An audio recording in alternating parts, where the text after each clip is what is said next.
मम्मा मैं रोज रोज सूखा दाना नहीं खाऊंगा। आपने कहा था मेरे लिए फल लेकर आओगी, लेकिन आप रोज रोज ऐसे ही बोलती हो। मेरे लिए कभी कोई फल नहीं लेकर आती। अब मैं खाना ही नहीं खाऊंगा। जाओ, मैं आपसे नाराज हूँ, मैं खाना ही नहीं खाऊंगा। जग्गू बेटा, मैं क्या करूँ? मैं भी सोचती हूँ हमारे घर भी अच्छा अच्छा खाना आए और मैं अच्छा अच्छा खाना खिलाऊं, लेकिन मैं क्या करूँ बेटा, मेरे पास इतने पैसे नहीं है कि मैं अच्छा अच्छा खाना खिला सकूँ। तेरे पिता तो मुझे छोड़कर चले गए जब तू छोटा था। मैं दर बदर भटकती रही, लेकिन मुझे कोई सहारा नहीं मिला। जब से तू आया है, तू ही मेरा सहारा है बेटा। बेटा तू चिंता ना कर, मैं आपके लिए अच्छा अच्छा खाना लेकर आऊंगी। सुबह हो जाती है। चिड़िया भोजन की तलाश में निकल जाती है। उधर कालू कौवा अपने प्याज में से खराब प्याज छांट रहा था। दूसरी तरफ चिड़िया पेड़ पे बैठी बैठी सारा नजारा देख रही थी। कालू कौवा तो प्याज फेंक कर चला जाता है। तभी चिड़िया पेड़ से उतरकर मैदान में आती है और बोलती है, मैं ऐसा करती हूँ, इन खराब प्याज को अपने घर लेकर जाती हूँ। इन खराब प्याज में से कुछ अच्छी प्याज ज़रूर निकलेंगी और उन्हें मैं अपने खेतों में लगा दूंगी। लेकिन मैं अपने जग्गू के लिए पहले कुछ फल ले लेती हूँ। मम्मा आ गई, मम्मा आ गई। मम्मा आप हमारे लिए क्या लाई है? आपने हमें कुछ अच्छा खाना लाने के लिए कहा था ना। आप क्या लाई है हमारे लिए? जल्दी बताएं हमें। ओहो मम्मा, आप केले लाई हो? मुझे केला बहुत पसंद है। यम यम यम यम यम यम। जग्गू उस केले को बड़े चाव से खाने लगता है। उसके अगले दिन चिड़िया अपने खेत पहुंच जाती है और उस खराब प्याज में से कुछ प्याज अपने खेत में लगा देती है। कुछ दिन ऐसे ही बीत जाते हैं। चिड़िया की प्याज भी अब बढ़ने लग गई थी। तीनों चिड़िया, आपकी फसल तो बहुत जल्दी बड़ी हो गई है। आप ऐसा कीजिए कि जब ये प्याज पूरे बड़े हो जाएंगे तो आप इन्हें मेरे पास लाकर बेच दीजिएगा। मैं पहले से ही बता दे रहा हूँ, आप मुझे ही बेचिएगा। ठीक है कबूतर भाई, आप चिंता ना करें, मैं आप ही को बेचूंगी। बस आप मुझे इसके अच्छे दाम दीजिएगा, तभी मैं आपको बेचूंगी। उधर कालू कावा और सुंदरी पेड़ पे बैठे हुए थे और चिड़िया और कबूतर की सारी बातें सुन लेते हैं और अपने घर जाकर कहने लगते हैं, ये तो बहुत गलत हुआ मेरे साथ, बहुत गलत हुआ।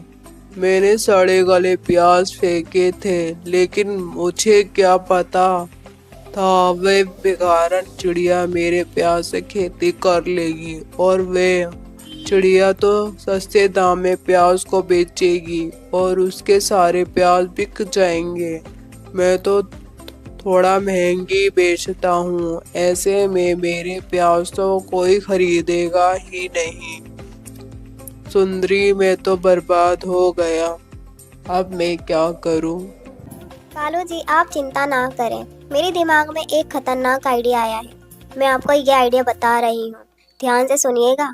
मैं ये कह रही हूँ कि आप बाजार जाइए और वहाँ जाकर कीटों की दवा लेकर आइए और उन कीटों को चिड़िया के खेत में छिड़क दीजिए। वे कीट चिड़िया के सभी प्याज को खराब कर देंगे, जिससे आपको कोई घाटा नहीं होगा और आपकी दुकान बहुत अच्छी चलेगी।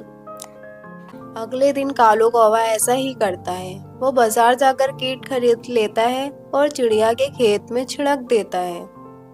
उसकी कुछ ही देर बाद आसमान में काले घने बादल आ जाते हैं और गरज के साथ बारिश भी शुरू हो जाती है। मम्मा मम्मा, अब तो हमारे सारे प्याज खराब हो जाएंगे। इस तेज बारिश में तो हमारे सारे प्याज गल जाएंगे मम्मा। अब तो हम लोग भूखे मर जाएंगे मम्मा। अब्बू बेटा आप चिंता ना करें, अभी थोड़ी देर में बारिश बंद हो जाएगी। हे भगवान, हमारे पे रहम कीजिए। अब बस भी कीजिए, आपने बहुत बरसा लिया। अब बस भी कीजिए, अब तो बारिश बंद कर दीजिए भगवान।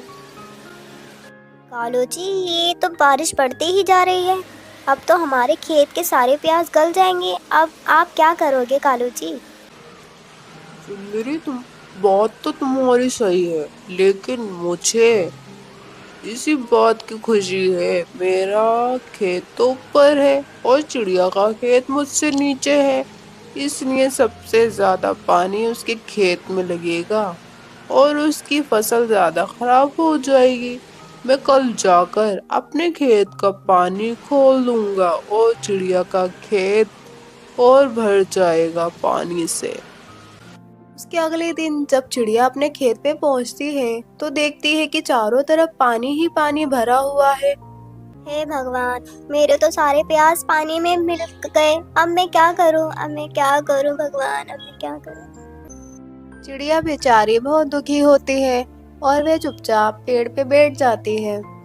कुछ देर बीत जाते हैं ऐसे ही, तभी वहाँ उड़ता हुआ तोता आता है। चिड़िया बहन, आप इतनी दुखी क्यों हैं? मिट्टू तोता, मैं आपको क्या बताऊं, मैंने प्याज की खेती की थी। कल रात तूफान बारिश की वजह से मेरी सारी प्याज की खेती खराब हो गई। चिड़िया, आप चिंता ना करें, पिछले महीने मेरे पास अन्न का एक दाना भी नहीं था, लेकिन उस वक्त आपने मुझे एक बोरी अन्न का दाना दिया था। मैं ये आपका एहसान अभी तक नहीं चुका पाई हूँ। अब वक्त आ गया है आपके एहसान चुकाने का। चिड़िया बहन, मैं क्या कह रही हूँ, अब की बार तो आपका खेत पानी में डूब ही गया है, तो क्यों ना आप उसी खेत में धान की फसल लगाएं। जो भी बीज लगेगा मैं आपको दे दूंगी। उसके अगले दिन चिड़िया धान के बीजों को फसल में फेंक देती है और कुछ दिन बीत जाते हैं। अब तो चिड़िया के खेत में धान की चमकती हुई फसल लहराने लगती है। अब चिड़िया अपने धानों को बैलगाड़ी में डालकर बाजार ले जाकर बेच देती है। अब चिड़िया बहुत खुश रहती है क्योंकि अब उसे किसी चीज की कमी नहीं थी। तो दोस्तों, कैसी लगी स्टोरी? तो आप जल्दी से लाइक, शेयर और कमेंट कर दीजिए। और हाँ दोस्तों, अगर आप इस चैनल पर नए हैं तो सब्सक्राइब करना ना भूलिए, ताकि सबसे पहले वीडियो आपके पास पहुँचे। तो मिलती हूँ मैं नेक्स्ट वीडियो में, तब तक के लिए बाय बाय दोस्तों।